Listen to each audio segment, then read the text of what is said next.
Quase pegando no sono, me ligam aqui da rádio. Barão, fique esperto, porque você pode ser convocado mais cedo, porque há possibilidade, tem boato de que o Lula pode ser preso e tudo mais. Todo mundo passou a madrugada, já tinha dormido já quase nada, né? Dias, né? O que deu credibilidade a esse rumor, né, Barão? O que deu credibilidade? O fato de que o blog da Cidadania, que é assinado pelo Eduardo Guimarães, ele acertou muito, ele foi muito preciso quando ele divulgou com alguns dias de antecedência a prisão coercitiva do Lula. Antes de começar a edição, quero pedir a você que considere apoiar o blog da Cidadania com vistas à última batalha deste país contra a extrema-direita, que já começou com o julgamento de Bolsonaro e só chegará ao fim ao término da eleição do ano que vem. Eu, Eduardo Guimarães, criei um site político em 2005, exatos 20 anos atrás, para externar minhas análises, mas eu era empresário da área de comércio exterior. Antes fora industrial, mas ao começar a falar publicamente de política, minha visão atraiu muitos leitores. O site se chamava Blog da Cidadania. Devido à minha visão de que o caminho para o Brasil era pela esquerda, atraí muito ódio. Meu trabalho atraiu a atenção do então presidente Lula no seu segundo mandato. Eis que em 2010, no dia 25 de novembro, participei de uma entrevista com ele no Palácio no Planalto. Em abril de 2014 também, em janeiro de 2016 no Instituto Lula, também em 2022 em um auditório, já na véspera da campanha eleitoral, em que ele votaria para o terceiro mandato também, e em 2019 também, quando ele estava preso. Fui o último jornalista a entrevistá-lo e no dia seguinte à entrevista ele foi libertado.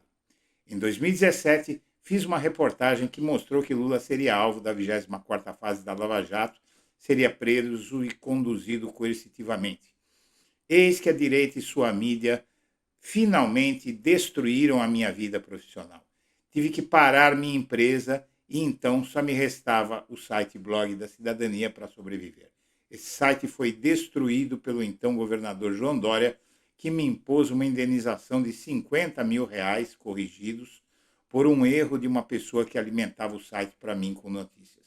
Tive que passar a viver do canal do YouTube e hoje eu luto para manter a minha filha, que é doente, e fazer meu papel como comunicador que o destino me impôs. Preciso da sua ajuda, da ajuda do público, para continuar o meu trabalho. Sua audiência e sua eventual doação me ajudarão a continuar o trabalho cujo mérito é reconhecido por 500 mil de inscritos e por importantes figuras da vida nacional.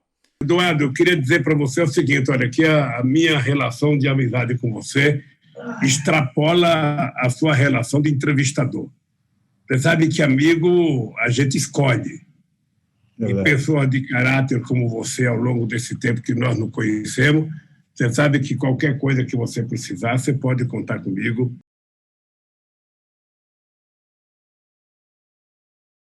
Que recebe uma informação como essa? Como é que o senhor está trabalhando com isso aí dentro? Né? Existe, na tua visão, a possibilidade de uma prisão? Não, olha, como é que o senhor está lidando com isso, presidente? Acabei de fazer 70 anos de idade. É que eu digo, né? Tenho menos tempo de para-brisa do que de retrovisor. Não estou provocando nada contra mim. Até já avisei aqui quem trabalha comigo, né?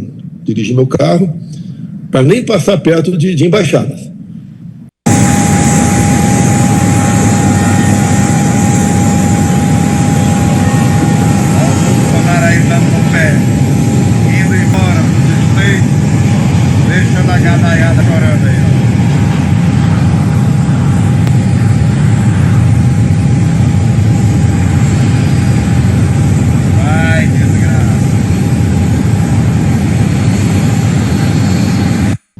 O Supremo Tribunal Federal tenta intimar o ex-presidente Jair Bolsonaro e outros 2 réus no caso que investiga uma suposta trama golpista. Até agora, oficiais de justiça já conseguiram localizar 5 dos 8 réus do chamado Núcleo 1 da denúncia: Mauro Cid, Almir Garnier, Anderson Torres, Augusto Heleno e Paulo Sérgio Nogueira. Bolsonaro ainda não foi intimado. Quando os mandados começaram a ser cumpridos, o ex-presidente estava em Natal, no Rio Grande do Norte. Depois, foi internado e segue na UTI do Hospital Deve Estar, em Brasília. A intimação pessoal é obrigatória nessa fase do processo. Só depois disso é que começa a contar o prazo de 5 dias para que os réus apresentem defesa e indiquem testemunhas. As comunicações em processos físicos e eletrônicos no Supremo Tribunal Federal, agora elas também poderão ser feitas por e-mail. A novidade foi estabelecida numa resolução publicada hoje no Diário Oficial da Justiça e vai dar mais agilidade nos trabalhos da Corte. Bom dia, senhoras e senhores. Hoje é 18 de abril de 2025. São 9 horas da manhã. Neste momento, Jair Bolsonaro está foragido da justiça brasileira. É a 4ª vez que ele foge preventivamente, por medo de ser preso. Bolsonaro apresenta melhoras no 4º dia na UTI sem previsão de alta. Bolsonaro apresenta melhora no 5º dia na UTI sem previsão de alta. Tem sido assim desde o dia 11 de abril, quando o STF publicou decisão que tornou o ex-presidente réu por golpe de Estado. Publicação do acórdão marcou a abertura formal da ação penal. Decisão foi divulgada às 10h09 da manhã. Às 10h14 sai a notícia de que Bolsonaro passou mal e foi transferido de helicóptero para o hospital em Natal, Rio Grande do Norte. Não existe razão para Bolsonaro continuar na UTI. Aliás, não é bom ficar na UTI sem necessidade, pois a possibilidade de infecção hospitalar é maior nas UTIs, mas ele não sai da UTI. Não sai porque está foragido na UTI, pois lá o oficial de justiça que vai intimá-lo após virar réu não pode entrar, e sem intimação o processo não anda. Mas esse não é o problema. Bolsonaro pode ser intimado por citação e o processo começará a andar. O problema não é a 4ª fuga, que não vai funcionar. O problema é a 5ª fuga, que terá tecnologia peruana, por assim dizer. Não, como você viu, no dia 11, o STF acaba de publicar o acórdão que torna oficial a condição de réu de Jair Bolsonaro e, questão de minutos depois, sai essa notícia de que ele passa mal e é transferido de helicóptero para o hospital em Natal. Ele chega andando na ambulância, sai da ambulância dando tchauzinho, sorrindo, não é? Mas foi de helicóptero de emergência para Natal, helicóptero UTI, para quê? Bom, seja como for, essa cirurgia que ele submeteu estava agendada, como eu já disse várias vezes aqui, desde janeiro. E ficou em 3 meses, ou seja, em abril, decidir se ele faria a cirurgia, que é uma cirurgia comum em mulheres que têm vários filhos, acabam fazendo essa mesma cirurgia que Bolsonaro, de aderência, para separar os órgãos internos, porque depois de abrir várias vezes o abdômen para tirar os cílios, elas acabam tendo esse mesmo problema. Não é uma cirurgia de alto risco, não é. Não tinha necessidade de tudo isso e já estava agendado. E foi feito todo esse circo, as fotos, os vídeos do Bolsonaro combalido, mal, na UTI, sendo acompanhado. E primeiro que na UTI, ninguém sai da UTI andando pelos corredores do hospital. Se ele está na UTI, é para se preservar dos corredores de hospital. E ele sai pelos corredores do hospital, dando tchauzinho. Isso é um absurdo. Está na cara que ele está fugindo da justiça. Como é que ele está fugindo da justiça? Ele está fugindo da intimação. No 4º dia na UTI, Bolsonaro tem melhora. No 5º dia, Bolsonaro tem melhora. Por que é que ele não sai? Ele não sai porque ele está fugindo. Sem previsão de alta da UTI, Bolsonaro publica vídeo fazendo fisioterapia. Se ele está na UTI, ele tem que fazer o quê? Ele tem que se resguardar de infecção hospitalar. A UTI é justamente não só para monitoramento intenso, em tempo integral, mas também para preservar o paciente de contato com outras pessoas. Bom, o fato é que ele sabe que o julgamento é o fim dele. Flávio Dino vai presidir o julgamento do Bolsonaro. O mandato do Cristiano Zanin termina em outubro, e em outubro o julgamento vai estar entrando na fase final, na fase da votação, e o Flávio Dino vai pilotar a primeira turma nesse momento. Muito bem.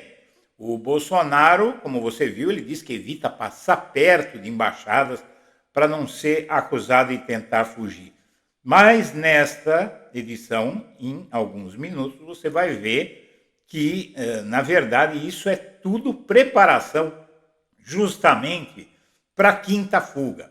Porque esta fuga que ele está experimentando neste momento é uma fuga que ela culmina outras fugas que ele já fez no passado. Então, como você vê, ele deixou o país no dia 26 de...